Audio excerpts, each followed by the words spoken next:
Vous êtes bien évidemment sur Tinfo Africa. Merci de nous préférer pour vous informer tout de suite les titres. Alors que de nombreux pays du continent africain, dont le Sénégal, s'étaient abstenus lors du vote à l'ONU pour condamner la Russie au début du conflit entre Moscou et Kiev, le chef de la diplomatie ukrainienne, Dmitry Kuleba, a entamé une tournée africaine ce lundi à Dakar. Plusieurs sujets ont été abordés avec son homologue sénégalais Aïssata Tall Sall.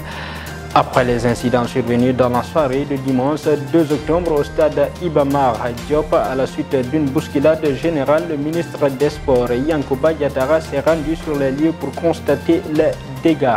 Les Dakarois se sont également exprimés sur la question.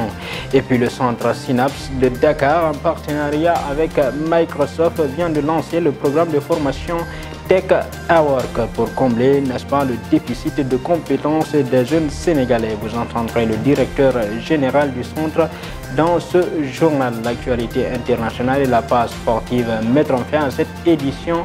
Bonsoir, bienvenue à tous. Pour démarrer, le chef de l'État, son Excellence Macky Sall, et ses autorités sont attendus ce jeudi 6 octobre dans la ville sainte de Tivaouane à l'occasion du Maolid prévu le samedi 8 octobre prochain. Macky Sall va profiter de son ziar pour rencontrer le khalife général et des personnalités de la ville religieuse. Cette visite permettra également au chef de l'État, bien entendu, de son Excellence Macky Sall, de rendre grâce à Allah et son prophète Mohammed, paix et salut sur lui, dont on célèbre l'anniversaire de la naissance, mais aussi également de revisiter l'immense œuvre et la vie de Seydi El Hadj Malick Sy, le précurseur du Gamou au Sénégal. Comme annoncé dans les titres, le ministre ukrainien des Affaires étrangères Dmitry Kuleba était ce lundi à Dakar en visite officielle. Le chef de la diplomatie ukrainienne est venu défendre la position de son pays et plaider pour un renforcement de la coopération. Plusieurs sujets ont été abordés avec son homologue ministre sénégalais des Affaires étrangères et des Sénégalais de l'extérieur, Aïssata Tall Sall, qui énumère ici quelques-uns. Suivez. Aujourd'hui, comme lui, il me l'avait annoncé et promis, il vient effectuer cette visite et vous l'avez entendu. Il ne vient pas seul, bien évidemment. On ne va pas se cacher derrière notre petit doigt. La question diplomatique et politique, elle a été évoquée. Elle a été longuement évoquée lors de notre tête-à-tête. Elle a été évoquée tout à l'heure en séance élargie à nos deux délégations parce que c'est la situation du moment, la situation de l'Ukraine, la situation du monde qui nous l'impose. Nous en avons débattu, nous en avons discuté. Et nous avons voulu aussi savoir comment avancer malgré ces contraintes et cette situation dans la coopération. Il l'a évoqué tout à l'heure, il n'est pas venu seul, il est venu avec une importante délégation, avec des hommes d'affaires, où nous allons voir maintenant à partir de là comment est-ce que nous allons mieux articuler entre nos deux chambres de commerce sur le plan du numérique, comment faire la cybersécurité qui est une demande forte, pas seulement du Sénégal, mais de l'ensemble de nos États. Et comme vous le savez déjà, Dakar abrite une école à vocation sous-régionale de cybersécurité. Comment bénéficier de la coopération, par la coopération avec l'Ukraine, de beaucoup plus encore d'aide et de soutien dans le cadre de la lutte contre la cybercriminalité, dans le cadre de la lutte contre tous les désordres numériques que nous sommes en train de vivre et devant lesquels ou contre lesquels nos États doivent faire face. Le chef de gouvernement Amadou Ba fera face aux députés de la 14e législature le 17 décembre 2022 pour la déclaration de politique générale du président Macky Sall. Selon les Échos, Amadou Ba va donc présenter ses grands axes de la politique générale. D'après le journal, l'ouverture de la session annuelle unique des députés est prévue le 14 octobre prochain, juste après l'examen de la loi des finances initiales. Vous le disiez également dans les titres, suite à l'incident malheureux qui s'est produit au stade Iba Mar Diop dimanche dernier après un combat de lutte, le ministre des Sports Yankuba Diattara s'est rendu sur les lieux d'abord pour constater l'étendue des dégâts et ensuite annoncer une totale réhabilitation du stade. Suivez. Donc avec les services, nous allons naturellement évaluer l'incident, c'est-à-dire voir comment réhabiliter naturellement cette partie, mais globalement, en fait, réhabiliter une partie quand même du stadium, mais aussi dire que l'État est en train de mener les études donc dans le cadre des JOJ, donc pour une réhabilitation intégrale donc, du stade Iba Mar Diop.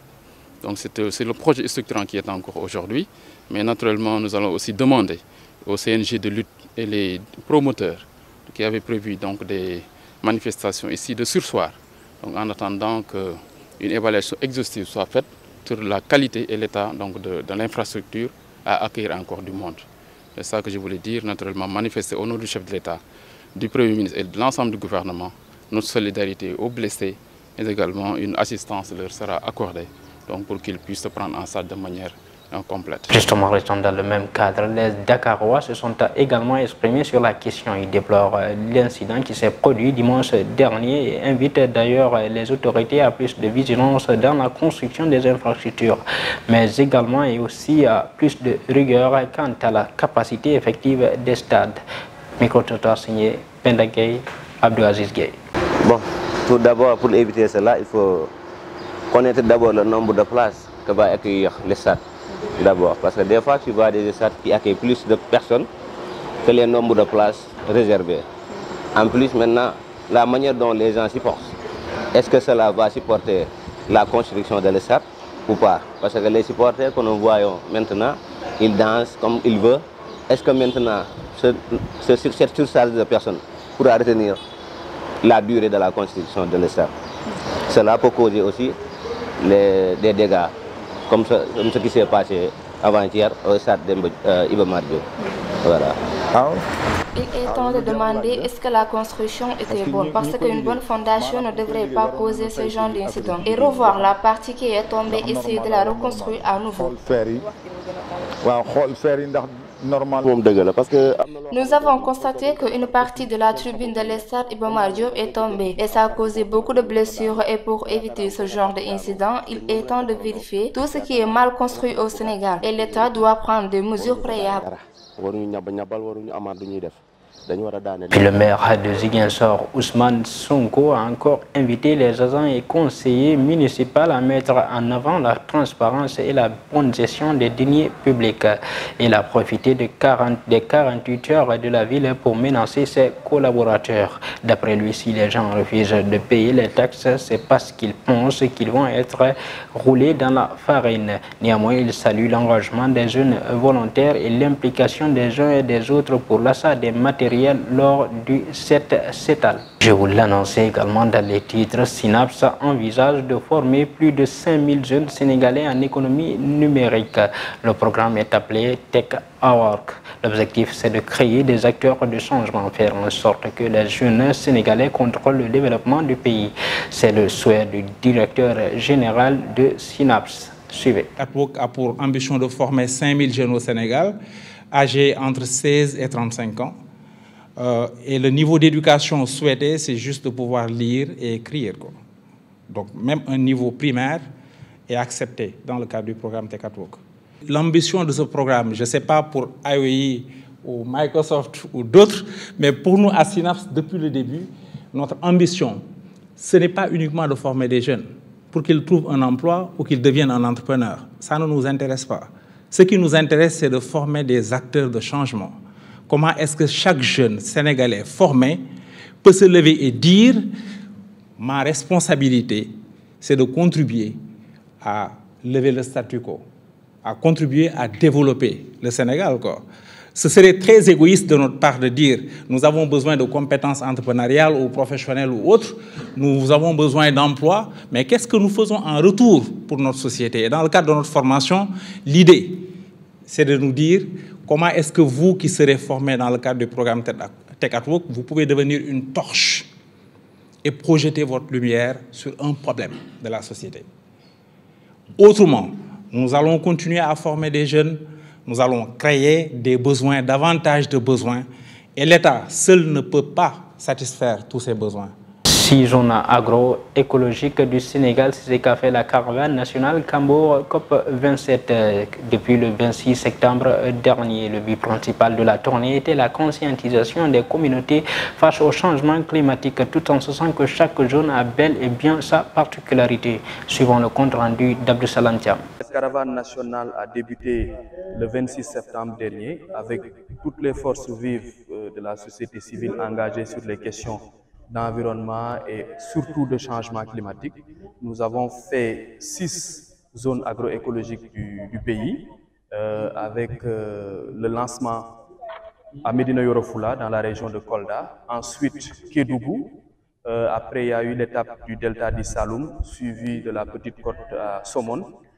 Nous avons terminé avant-hier l'étape de Saint-Louis et aujourd'hui c'est la clôture ici à Rufisque et ensuite à Bargny. La particularité, c'est, comme on l'a dit, l'objectif de cette caravane, c'est vraiment de préparer la COP27, d'arriver à sensibiliser les communautés sur ce qui est réellement le changement climatique, mais quelles sont les bonnes pratiques aussi à adopter. Mais de l'autre côté aussi, de valoriser les capacités de résilience de ces communautés face au changement climatique. Chaque zone a sa particularité. À Médina Yoro Fula, c'est vraiment la déforestation, la coupe du bois. Et on a vu des forêts qui sont entièrement transformées en désert. À Kédougou, la particularité, c'est vraiment l'exploration minière, notamment les orpailleurs. Dans le delta du Saloum, c'est vraiment la revalorisation des zones,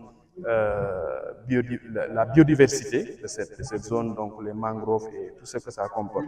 Et puis l'audience de Sitor Ndour est prévue le 6 octobre prochain. Sa demande de mise en liberté provisoire vient d'être refusée. On apprend que les avocats du président du conseil d'administration de la SAED vont plaider l'innocence de M. Ndour ce jeudi. Maître Boubacar Sissé, Kandiak François Senghor, El Hadji Diouf et El Hadji Bass, pôle d'avocats de Sitor Ndour ont du pain sur la planche avant de convaincre les juges de la juridiction des recours afin d'obtenir la liberté de leurs clients. Maintenant, place à l'actualité internationale. Au Bénin, la Sénat fait le point sur les préparatifs des législatives avec l'opposition. Et puis en Somalie, un chef des Sebab a été tué dans une opération militaire. Et puis pour terminer, soupçonné de conflit d'intérêts, le ministre français de la Justice, Éric Dupond-Moretti, est exclu de démissionner. Les détails de Marème Faye. Nous démarrons l'actualité internationale au Bénin à quelques mois des élections législatives du 8 janvier 2023. La Commission électorale nationale autonome a rencontré lundi 3 octobre les partis politiques sur les préparatifs du scrutin, calendrier, dépôt des dossiers, rôle de chaque acteur pour assurer un scrutin exclusif et éviter ce qui s'est passé en 2019, sachant que le vote avait été entaché de violence. Ensuite, en Somalie, un chef de mouvement djihadiste Shebab a été tué dans une opération militaire samedi dernier, 1er octobre. C'est un nouveau coup dur pour le groupe somalien affilié à Al-Qaïda qui fait face depuis l'élection du président Hassan Sheikh Mohamud en septembre à une stratégie plus agressive. Cette fois, c'est un candidat à la fonction suprême d'émir du mouvement armé qui a été frappé. Il s'appelait Abdoulaye Nadir et comme la plupart des cadres du mouvement djihadiste, il porterait avoir plusieurs noms de guerre. Abdoulaye Yarissow ou Abdoulaye Yare. Nous terminons en France. Éric Dupond-Moretti ne démissionnera pas. Le ministre de la Justice l'a affirmé ce mardi 4 octobre 2022 au lendemain de l'annonce de la décision de la Cour de justice de la République qui a ordonné un procès pour le garde des Sceaux. Il est accusé d'avoir profité de sa fonction pour régler des comptes avec des magistrats auxquels il s'était opposé. Il était avocat. Je tiens ma légitimité du président de la République et de la première ministre. Elle m'a réaffirmé sa confiance. Jamais cette mise en examen ou mon renvoi n'ont entravé mon travail, a-t-il ajouté Éric Dupond-Moretti. Voilà ce qui met fin à l'actualité internationale. Merci Marème Faye pour cette actualité internationale. À présent, place à la page sportive. Organisation de la CAN 2025. Le ministre des Sports sénégalais a saisi le président de la fédération, Maître Augustin Senghor. La Liga espagnole, à l'occasion de la 7e journée, le Rayo Vallecano et Patesis domine LG sur le score de 2-1.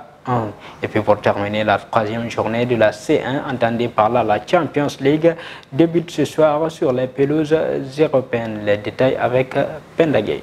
Nous démarrons la page sportive. Nous avons joint le président de la fédération pour disposer du cahier des charges et faire une analyse de la situation. Voilà ce qu'a confié le ministre des Sports Yankhoba Diattara. Il a aussi souligné que la vision du chef de l'État est de doter le Sénégal d'infrastructures sportives de classe mondiale pour permettre au pays d'abriter n'importe quelle compétition. En tout cas, le président de la CAF, Patrick Motsepe, encourage des pays comme le Sénégal à postuler une co-organisation. Et puis l'affiche opposant le Rayo Vallecano à Elche ce lundi soir au Stade Vallecas à Madrid a clôturé la 7e journée de la Liga. Une rencontre gagnée par les partenaires de Patesis 2-1. L'international sénégalais a disputé 16 minutes dans cette partie. Au classement, le Rayo grimpe de 2 places pour se retrouver à la 10e position. Nous terminons avec la Ligue des Champions qui fait son grand retour ce soir au menu Inter-Barça à 19h GMT. Liverpool, Rennes, Ajax, Naples, Club Brugge, Atlético Madrid, Porto, Bayern, Leverkusen, Francfort, Tottenham. C'était tout pour l'actualité sportive. Merci Penda pour cette page sportive. Mesdames et messieurs, voilà qui met fin à cette édition d'information. Merci de l'avoir suivi. Restez en compagnie du programme Latin for Africa, le meilleur.